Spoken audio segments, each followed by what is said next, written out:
శ్రీ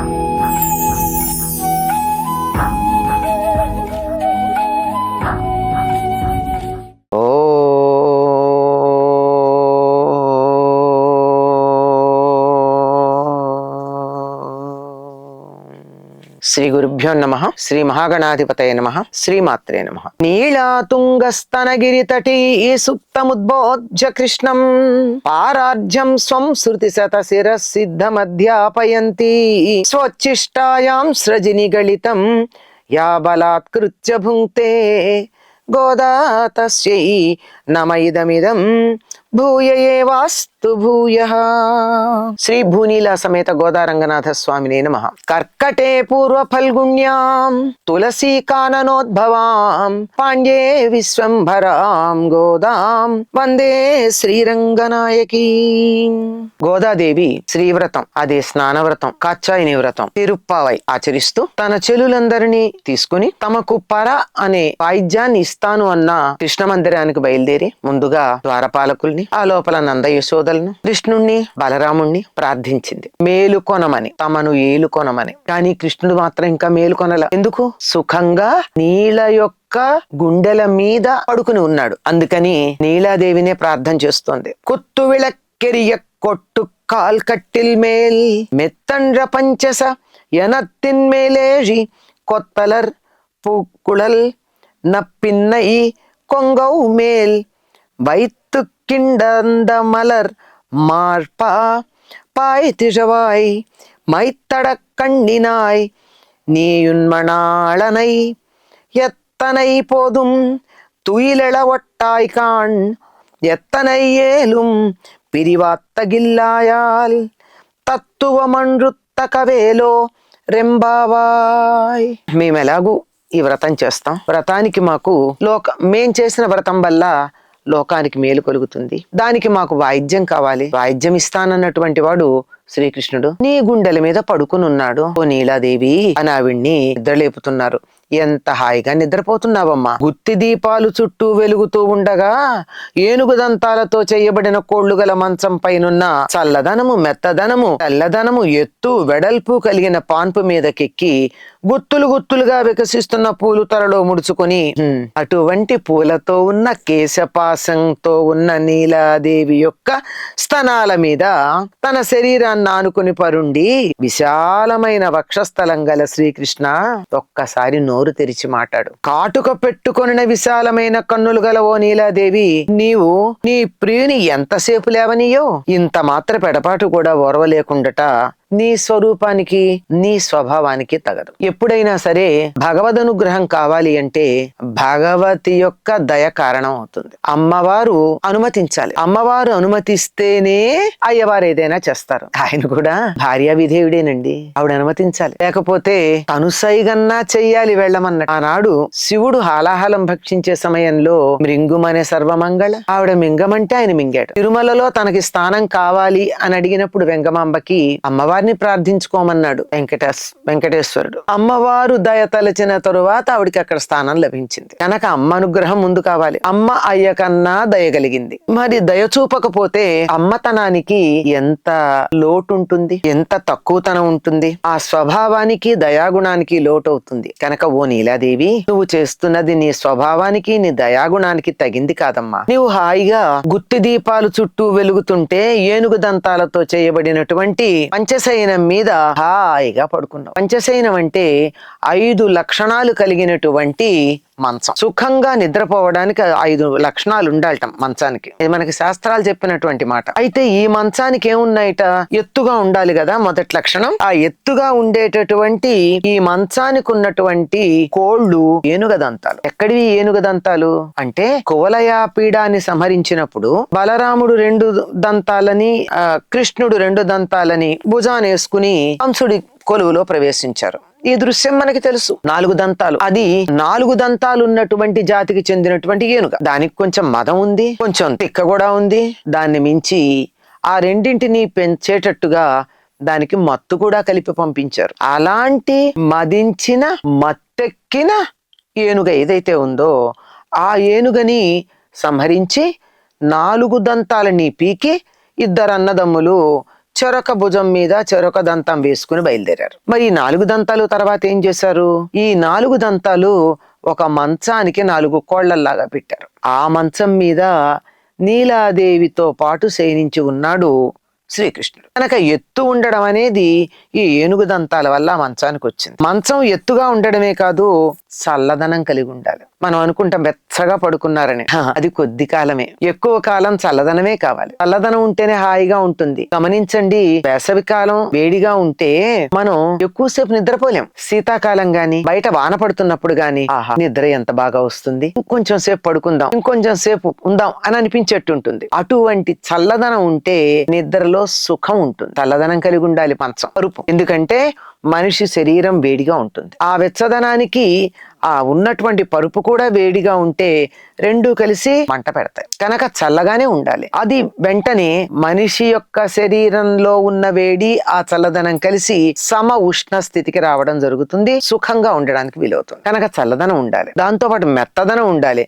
మెత్తగా ఉంటే హాయిగా నిద్రపడుతుంది. ఇది కాక శుచిగా ఉండాలి. దీన్ని తెల్లదనం అంటారు. తెల్లదనం అంటే శుచి. అంతేకాదండి, హాయిగా నిద్రపోవడానికి మార్గం ఏం చెప్తారో తెలుసా మన శాస్త్రాల్లో? పక్క మీద వేసుకునేటటువంటి దుప్పటి తెల్లనిది ఉంటే హాయిగా నిద్రపడుతుందట. రంగురంగులవి అలాంటివి వేసుకోకూడదు అని. అందుకే పూర్వులు ఎప్పుడు తెల్లని దుప్పట్లు వాడినట్టే చూసాం గాని కప్పుకునేవి కావాలంటే రకరకాలు వాడినా మంచం మీద వేసేవన్నీ తెల్లనివే ఉంటాయి. ఇంకోటి గమనించండి, ఎక్కడైనా ఆసుపత్రులు లాంటి చోట్ల కూడా తెల్లని దుప్పట్లే ఇస్తారు. ఎందుకంటే శరీరానికి సుఖాన్ని కలిగిస్తుంది తెల్లదనం. ఏమాత్రం మాలిన్యం ఉన్నా స్పష్టంగా బయటికి తెలియజెప్తుంది. కనుక తెల్లదనం ఉండాలి, ఎత్తు ఉండాలి, దాంతో పాటు వెడల్పు కూడా ఉండాలి. ఇలా పడుకుంటే ఓ చిన్న బల్ల మీద పడుకున్నట్టు ఇటు తిరిగితే కింద పడిపోతామో, ఇటు తిరిగితే కింద పడిపోతామో అన్నట్టు ఉండకూడదు. విశాలంగా ఉండాలి, వెడల్పుగా ఉండాలి, ఎత్తుగా ఉండాలి. అటువంటి పాన్పు మీదకెక్కి నువ్వు హాయిగా పడుకున్నావమ్మా. మంచం ఇన్ని రకాలుగా ఉంటే అసలు సుఖశయనానికి సంబంధించిన శాస్త్రం ఒకటి ఉందండి మన సనాతన ధర్మంలో. లేని శాస్త్రం ఏమిటి చెప్పండి? మానవుడు బతకడానికి ఏమేం కావాలో అన్ని రంగాలకి సంబంధించిన శాస్త్రము ఉంది సనాతన ధర్మంలో. అటువంటి శాస్త్రంలో చెప్పబడినట్టుగా సుఖ నిద్ర కలిగించగలిగినటువంటి మంచం ఉంది. మంచం సుఖంగా ఉంటే సరిపోదండి, ఆ మంచం వేసినటువంటి గది కూడా బాగుండాలి. మనకి శాస్త్రం ఏం చెప్తుందంటే ధారాళంగా గాలి వెలుగు వచ్చేటటువంటి గది ఉండాలట. కనీసం 2 వాతాయనాలు అంటే కిటికీలు, ఇటు నుంచి గాలి వస్తే ఇటు నుంచి వెళ్ళాలి, ఇటు నుంచి వస్తే ఇటు వెళ్ళాలి. లోపలికి వచ్చి అక్కడే ఉండిపోయి గోడ కొట్టుకుని వెనక్కి వెళ్ళేట్టు ఉండకూడదు. మంచి గాలి ప్రసరణ బాగా ఉండాలి, వెలుగు ఉండాలి, పగలంతా వెలుగు ఉండాలి. పగలంతా వెలుగున్నప్పుడు ఏమవుతుంది? గదిలో ఎటువంటి క్రిమికీటకాదులు ఉండవు, హాయిగా తయారవుతాయి. ఇంకా రాత్రిపూట కూడా దీపం లేకుండా పడుకోకూడదని చెప్పారు. పనిసరిగా గదిలో దీపం ఉండాలి. చిన్నది, మెలకు వచ్చేటంత, నిద్ర చెడగొట్టేంత కాదు, చిన్న దీపం ఉండాలి. ఇది శాస్త్రం చెప్పిందండి. దానికి చాలా కారణాలు కూడా చెప్పింది శాస్త్రం. అయితే వీళ్ళ గదిలో ఉండేటటువంటి దీపం ఏమిటి అంటే తక్కువ వెలుగునిచ్చేటటువంటి మణులు గుత్తులు గుత్తులుగా ఉన్నాయి. అక్కడ గుత్తులు గుత్తులుగా ఉన్న దీపాల గుత్తులు ఉన్నాయి. అంటే ఒక్క దీపం కాదు, అనేకమైనటువంటి గాజు బుగ్గలు ఉంటే వాటిల్లో ఒక్కొక్క మణి పెడితే ఒక మంచి దీపాలు ఉన్నాయి. మనం షాండిలియర్స్ అంటాం చూడండి. షాండిలియర్స్ ఏమో పైనుంచి కిందకి వేలాడతాయి, ఇదేమో ఓ పక్కనే ఉంటుంది. ఒక పూల గుత్తిలాగా ఉండి ప్రతి పువ్వులోనూ ఒక్కొక్క మణి వేస్తే గదిలో ఎంత వెలుగు కావాలో దానికి సంబంధించినంతటి మణినే అందులో వేస్తారు, అంత వెలుగునిచ్చే మణిని. ఆ విధంగా మణులు కలిగినటువంటి గుత్తి దీపాలు ఉన్నాయి. దీని వల్ల పొగ రావడం ఇలాంటి సమస్యలు ఉండవు. గది వేడెక్కిపోవడం అంతకంటే ఉండదు. మనకి కావలసినటువంటి వాతావరణం ఏదైతే ఉందో శీత ఉష్ణ స్థితి ఆ విధంగా ఉంటుంది. అలాంటి గుత్తి దీపాలు చుట్టూ పెట్టుకుని ఏనుగు దంతాలతో చేయబడినటువంటి కోళ్లు గల మంచం మీద, ఆ మంచానికి ఉండాల్సిన 5 లక్షణాలు ఉంటే చల్లదనం, మెత్తదనం, తెల్లదనం, ఎత్తు, వెడల్పు అనేవి అటువంటి పానుపు మీద పడుకునున్నావు.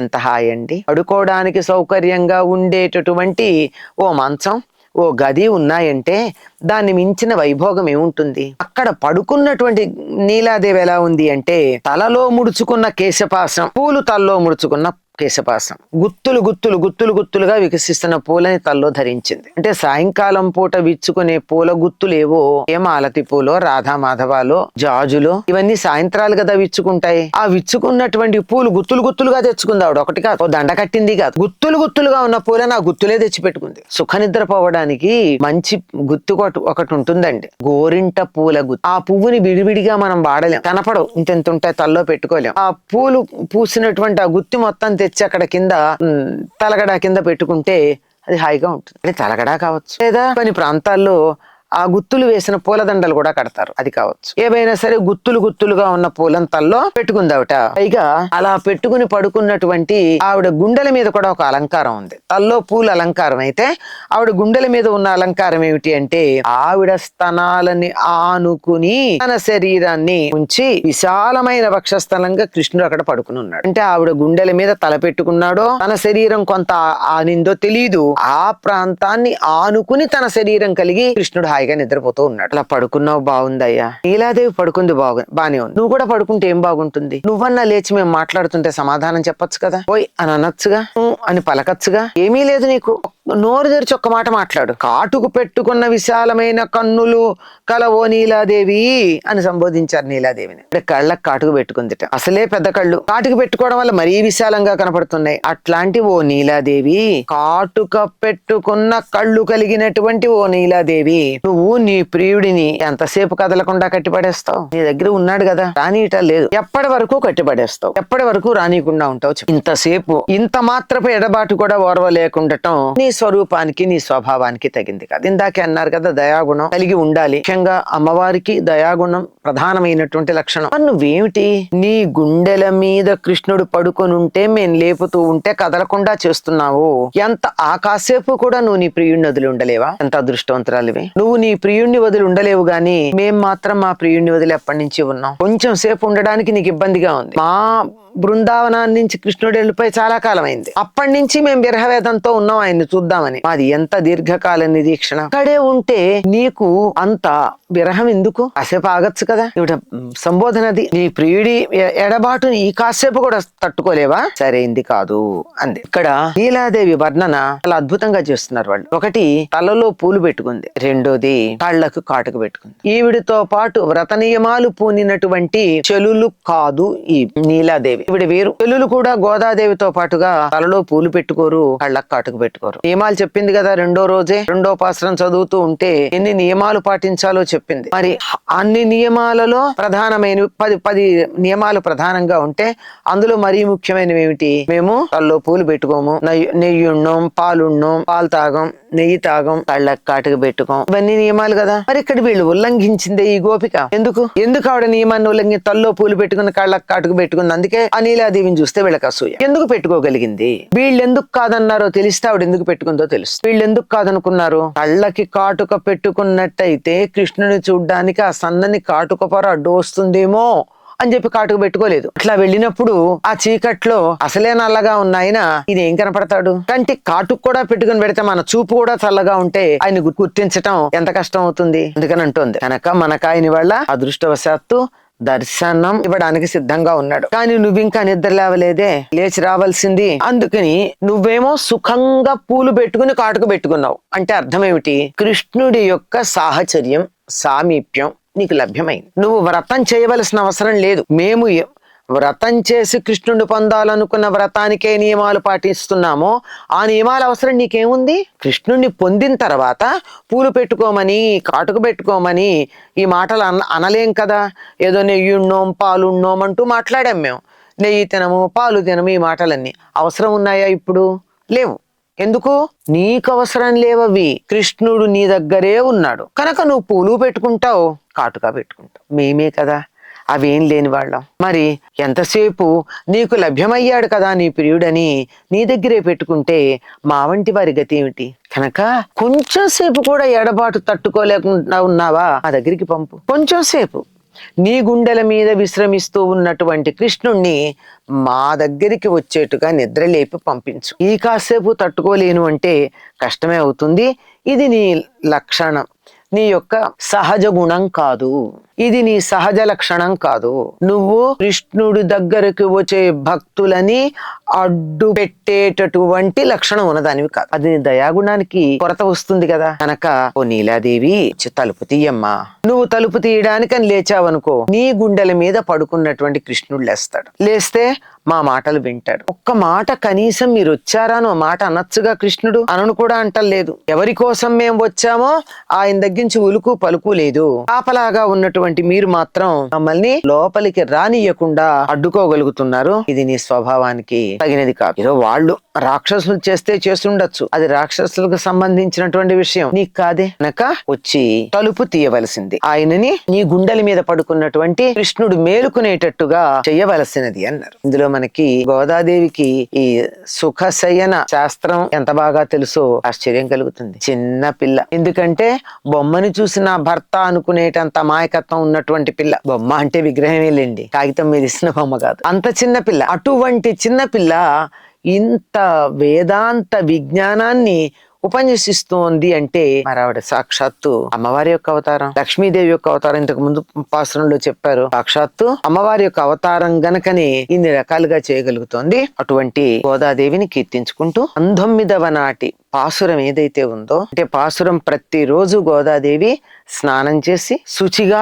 కొలనుకెళ్ళి అక్కడ కూడా స్నానం చేసి అప్పుడు పూలు కోసి మాలలు కట్టి స్వామికి ఇస్తూ ఎంతో భగవత్ సంకీర్తనం చేసుకుంటూ ఉండేది. అటువంటి సమయంలో చెప్పుకున్నటువంటిది ఇది. స్వచ్చిష్టమాలికా బంధ గంధబంధురజిష్ణవే విష్ణు చిత్త తనూజాయై గోదాయై నిత్యమంగళం. నిత్యభూషా నిగమ శిరసా నిస్సమోత్తుంగ వార్తా కాంతో యస్యా కచవిలిలితై కామకోమాల్యరత్నై సూక్త్యా యస్యా శృతి సుభగయా సుప్రభాతా ధరిత్రీ సైషా దేవి సకల జననీ సించతాం మామపాంగై. మాతా చేత్ తులసీ పితా యది తవ శ్రీ విష్ణు చిత్తో మహాన్ భ్రాతా చేద్యతి శేఖర ప్రియతమ శ్రీరంగధామా యది జ్ఞాతారస్తనయాస్తదుక్తి సరసస్తన్యేన సంబద్ధితాః గోదాదేవి కథం త్వమన్యమనిశం సాధారణా శ్రీరసీ. స్వస్తి.